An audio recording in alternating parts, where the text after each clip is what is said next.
You're leaking energy in ways you don't even see. Every time you mindlessly scroll, overshare, argue online, binge porn, or rush to let it all out, the second discomfort appears. You're hitting an invisible drain. You feel tired, unfocused, unmotivated, not because you don't have energy, but because you keep releasing it outward. We've been trained to believe that the healthy response to everything is release. Vent your anger, discharge your tension, release your sexual urge, dump your thoughts on someone else, constantly express, express, express. But what if that's only half the picture? What if the real power comes when you stop automatically releasing and instead reverse the flow inward? In this video, I'm going to show you a radically different way to work with your emotions, your sexual energy, and your attention so that your life force stops evaporating and starts consolidating into presence, clarity, and strength. Let's begin by exposing the myth of release or explode. In this video, we're going to flip the script on how you relate to energy, sexual energy, emotional energy, mental energy, even spiritual energy. Instead of constantly releasing it outward, you'll learn how to reverse it inward so it feeds your focus, your creativity, and your presence. We'll talk about why just release it is incomplete advice, how to distinguish repression from containment, and how to turn agitation, desire, and anxiety into fuel. You'll also get practical, grounded techniques you can start using today. No fluff, no dogma. If this topic resonates with you and you want to go deeper into self-mastery, focus, and energetic awareness, consider subscribing and turning on the notification bell so you don't miss upcoming videos. And stay with me until the end because I'll share a simple daily practice that ties everything together into one integrated routine you can actually stick with. Let's start by examining the cultural obsession with letting it all out. Modern culture worships expression. Say everything, share everything, never hold anything in. On the surface, this sounds liberating, and sometimes, yes, expressing is healthy and necessary. But when expression becomes your only tool, you develop an addiction to release. Feel anger? Vent immediately. Feel desire? Satisfy it instantly. Feel sadness? Offload it as fast as possible. There's no digestion, no maturation, just discharge. The hidden cost is that your system never learns to contain, metabolize, or transform energy. Your nervous system becomes fragile. Any uncomfortable charge feels like a crisis that must be evacuated. If all your tension has to be released, you stay stuck at the surface level of your experience. You never tap the deeper intelligence that emerges when energy is allowed to stay inside long enough to evolve. So the goal isn't to never release, it's to stop reflexive releasing and learn conscious redirection and integration instead. Before we talk about reversing energy, we need to be clear on what we're working with. When I say energy here, I'm not just talking about mystical concepts. I'm pointing to your actual felt sense of aliveness, the charge in your body when you're turned on, anxious, angry, inspired, or restless. That tingling, pressure, heat, or tightness. That's your raw life force. You experience it as sexual urge, emotional intensity, mental momentum, or spiritual yearning. The label changes, but the underlying current is the same. Most of us were never taught how to relate to this current. We either dump it, release, numb it, distraction, or suppress it, tension. Very rarely do we allow it to be fully felt and then consciously directed. When you stop calling it a problem and start seeing it as fuel, everything shifts. What used to scare you, desire, fear, anger, becomes workable material. The practice is learning to keep that charge inside without collapsing or acting out. Let's zoom in on one of the most obvious arenas, sexual energy. In many teachings, the advice is simply release regularly so you don't build up tension. That might bring temporary relief, but it also keeps you locked into a cycle of craving and depletion. Sexual energy is incredibly potent. It's not only about reproduction or pleasure, it's concentrated life force. When you habitually dump it through compulsive release, especially through overstimulation like porn, you feel that short high followed by a subtle crash, fogginess, or lack of drive. Reversing the energy inward doesn't mean repression or shame. It means learning to ride the wave of arousal without immediately discharging it. You feel the heat, the pulse, the urge, and instead of expelling it, you breathe, soften your body, and allow that intensity to spread through your chest, your belly, your whole system. Over time, the same energy that fed compulsion starts feeding creativity, focus, and presence. So, how do you actually reverse sexual energy inward in a practical way? Here's a simple framework. First, awareness. Catch the urge before you're on autopilot. Notice the sensations in your body, the pull, the tightness, the heat, without immediately chasing stimulation. Second, containment. Relax the muscles in your pelvis, jaw, and belly. Most people tense up around arousal, which amplifies the urge to release. Instead, breathe slowly through your nose, letting your belly expand. Imagine the breath moving down to where the sensation is strongest, then spreading that sensation outward. Third, redirection. Visualize the energy traveling up your spine on the inhale and diffusing through your chest, shoulders, and head on the exhale. You're not trying to force anything, just inviting circulation rather than discharge.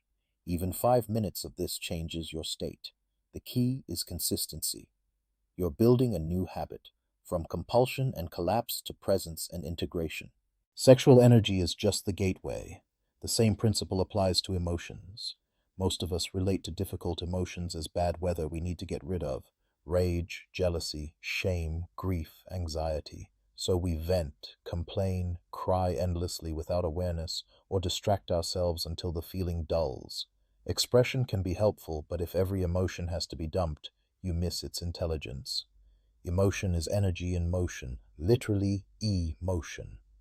When you reverse it inward, you stop trying to expel it and instead become curious. Next time anger rises, notice the raw sensation underneath the story. Maybe it's heat in your chest, pressure in your throat, buzzing in your arms. Rather than exploding outward or shutting down, breathe into the intensity and keep attention inside your body. You're not suppressing the anger.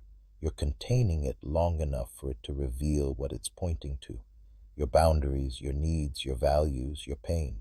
Let's walk through an emotional alchemy micro practice. Step 1. Name the emotion simply. Fear is here, sadness is here, anger is here. This keeps you from becoming it. Step 2. Drop the story. Instead of mentally repeating why you're right or wrong, shift attention to pure sensation.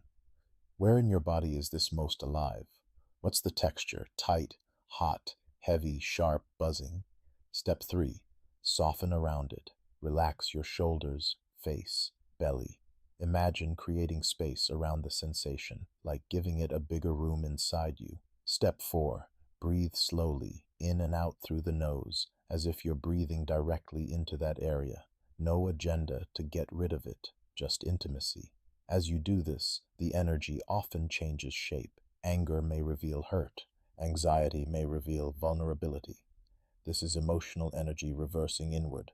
Instead of exploding, it's being metabolized into insight and depth. There's another leak that almost everyone underestimates: attention. Your attention is pure creative energy. Wherever it goes, your life follows. Every notification you check immediately, every pointless argument you read, every rabbit hole you dive into without intention siphons a bit of that energy away. You might not feel a dramatic crash, but over hours and days, it fragments your mind and weakens your inner signal. Reversing attention inward means reclaiming your right to direct your own focus. It starts with micro decisions. Do I really need to open this app right now? Do I actually care about this drama? What if I let the urge to check just pass through me? When you stop automatically feeding the outer world with your attention, you free up bandwidth for what truly matters: your craft, your relationships, your health, your spiritual practice. Silence, boredom, and stillness stop feeling threatening and start feeling nourishing. Now, we need to clarify a crucial distinction: containment versus repression. Repression is when you push energy down with judgment. I shouldn't feel this. This is bad. I must hide it. The body tightens, breath shortens, and the energy gets buried, usually to resurface later in distorted ways. Containment is different. You allow the energy to be fully felt, but you don't let it spill into destructive behavior. You hold it, like a strong bowl holds water. No shaming, no dramatizing, just presence. If you feel sexual urge, you don't demonize it or act it out compulsively. You breathe, feel, and redirect. If you feel rage, you don't suppress or explode. You ground, feel, and listen to what it's protecting. Containment grows your capacity. Over time, you become someone who can sit with big waves of energy without needing to dump them on yourself or others. That's emotional and energetic adulthood. Let's zoom out to the spiritual dimension. Many people chase spiritual highs, blissful meditations, psychedelic peaks, ecstatic worship, only to crash back into ordinary life feeling empty or confused. That's another version of releasing outward, constantly seeking an experience that explodes you beyond yourself. Reversing energy inward spiritually means turning attention back to the one who is experiencing. Instead of chasing light shows, you rest as the silent awareness in which all experiences appear. When you sit quietly and let thoughts, sensations, and emotions arise without chasing or resisting them, your energy stops scattering. It begins to settle into a steady, grounded presence. Paradoxically, the more you allow energy to return inward, to its source, the more naturally loving, clear, and stable you become. You're no longer dependent on outer highs because you're rooted in something deeper than any experience.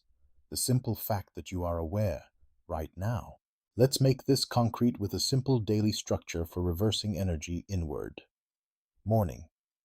Before touching your phone, sit for 5–10 minutes. Notice breath, body, and any sensations. This anchors your attention inwards before the world pulls on you. During the day, use mini check-ins. Every few hours, pause for 3 slow breaths. Scan your body. Where is their charge? Sexual, emotional, mental? Instead of reacting, feel it and soften. Ask, can I allow this energy to stay without dumping it? Evening. When urges are strongest, whether for stimulation, food, drama, or venting, treat it as training time. Do the containment practices, breathing, sensing, redirecting. Journaling can help you translate the energy into insight. None of this requires perfection. You'll still release sometimes. The point is that over time, more of your life force remains available to you instead of being constantly spilled outward. As you practice reversing energy inward, you'll notice real-world changes. Your focus deepens. Projects that once felt impossible to start now carry a natural momentum because your attention isn't shredded by constant release. Your presence becomes denser, more grounded. People feel it when they're around you, less scattered talking, more listening, more clarity. Your creativity amplifies. The same sexual and emotional currents that once drove compulsive behaviors now show up as ideas, art, problem solving, and intuitive insight. Your relationships improve. Instead of dumping raw, unprocessed energy onto others, you meet them with a clearer heart. Conversations shift from reactive to real, and internally there's a quiet confidence. Not because you've become perfect, but because you know that whatever energy arises, desire, fear, grief, you have the capacity to hold, feel, and direct it rather than be ruled by it. This is what self-mastery actually feels like. Less leaking, more living. Let's recap the core ideas so you can lock them in. First, you've been conditioned to constantly release through overexpression, compulsive pleasure, endless venting, and scattered attention. This leaves you drained and fragmented. Second, energy is your raw aliveness, sexual, emotional, mental, spiritual. The goal isn't to suppress it, but to stop reflexive dumping and learn conscious containment and redirection. Third, reversing energy inward means feeling the charge fully in your body, softening around it, breathing with it, and allowing it to circulate rather than explode outward. Fourth, this applies to sexual urges, difficult emotions, attention habits, and even spiritual seeking. In each case, you turn from chasing experiences to resting as the one who experiences. Finally, over time, this shift produces focus, presence, creativity, and emotional maturity. You become a stable container for your own life force instead of a leaky vessel. Next, let's talk about how you can take this further beyond this video. If this message lands for you, don't let it just be another piece of content you consume and forget. Turn it into practice. Start tonight. Pick one moment of urge, sexual, emotional, or digital, and experiment with containment instead of automatic release. Notice what happens when you simply stay with the energy and breathe. If you want more guidance on this path of self-mastery, focus, and energetic awareness, subscribe to the channel and hit the notification bell so you actually see future videos. I'll be diving deeper into sexual transmutation, emotional alchemy, attention training, and spiritual grounding. Share this video with someone who's been talking about feeling drained or stuck. It might give them a new language for what they're experiencing. And in the comments, tell me, where do you leak the most energy right now, and what's one practice you're committing to this week? Reverse the flow. Bring the energy home. Your life changes from the inside out.